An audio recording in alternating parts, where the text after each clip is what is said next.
orang native Amerika, Indian Amerika itu, Dayak di Borneo, Kalimantan, dan beberapa suku dalam tanda kutip primitif lainnya itu punya keahlian soal itu. Oh, ini orang jalannya mundur. Kenapa? Karena kedalaman tumitnya lebih dalam daripada bagian jarinya. Oh, ini orang sedang berlari. Itu terlihat dari jejaknya. Atau jejak binatang. Oh, ini jejak singa, oh, ini jejak gajah, oh, ini bukan singa nih, macan tutul gitu ya. Itu qiyafah. Orang Arab punya ilmu yang disebut seperti itu. Yang kedua, identifikasi dari kulit. Kalau orang Arab itu di sini dijelaskan, itu mereka punya itu, membaca kondisi seseorang itu dilihat dari kulitnya. Ada bercaknya kah, atau ada tanda tertentu kah gitu ya, dan seterusnya dan seterusnya. Kalau sekarang identifikasi seorang dokter untuk mengetahui penyakit di dalam lewat apa yang tampak di permukaan.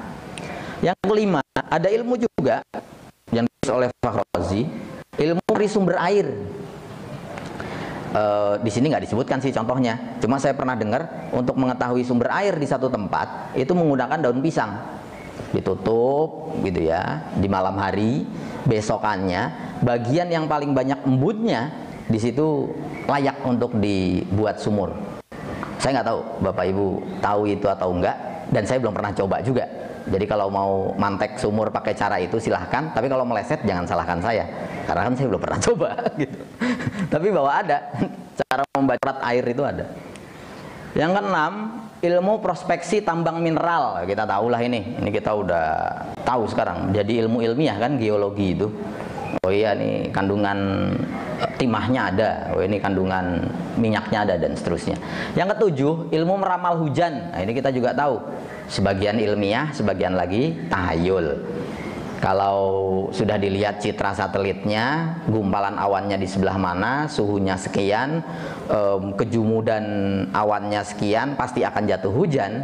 Nah, itu udah bisa diprediksi sekarang gitu. Tapi nggak kemudian ilmu meramal hujan dikaitkan dengan hal-hal yang bersifat tahayul khurafat gitu, walaupun hal seperti itu ada gitu ya. Yang berikutnya, ini dia.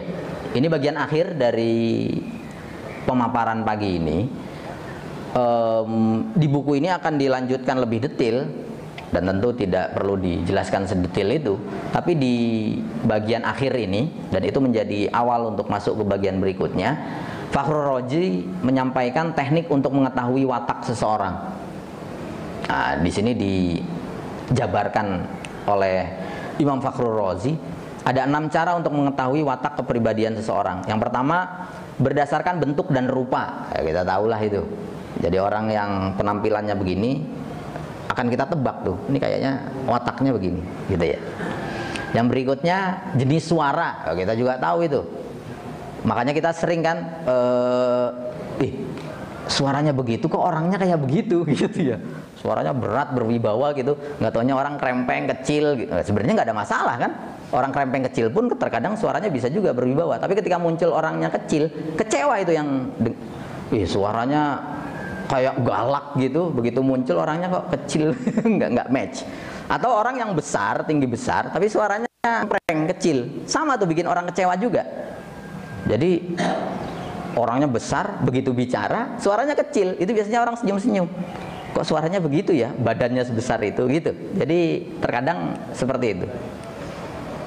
Yang ketiga, berdasarkan keserupaan, kesamaan dengan hewan dalam bentuk fisik tertentu. Nah, ini yang tadi disebut sebelumnya oleh Fakhruddin Razi. Jadi kalau binatang perkasa itu tampak seperti itu penampilannya, kuda berotot dan seterusnya, berarti kalau ada manusia ototnya terlihat kuat seperti kuda, dia pasti kuat karena binatang yang berotot seperti itu kuat gitu.